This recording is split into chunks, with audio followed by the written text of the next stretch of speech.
Здравейте! Днес ще ви покажа няколко летни тоалета. Първият включва флорален гащеризон от H&M, който в момента обожавам. Сандалите са от Tendance и са от новата колекция Пролет-лято. А очилата са от Dame.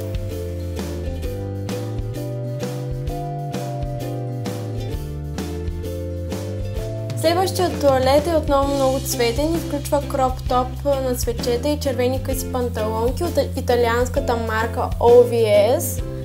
Сандалите са същите от първият аутфит. Между другото, панталонките са ми фаворит за това лято.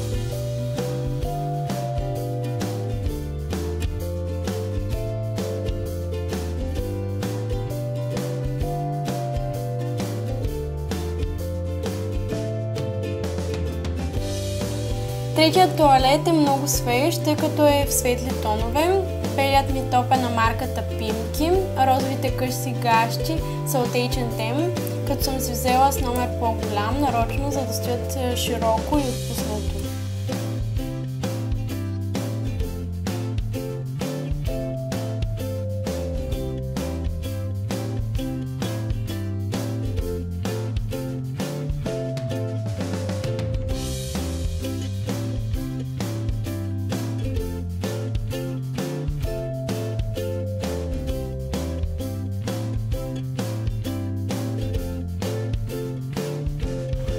Последният ми тоалет е най-ежедневният от всички. Облякла съм блестящ сплетен потник на Zara и къси гащи от не толкова известна марка в синьо-зелен цвят.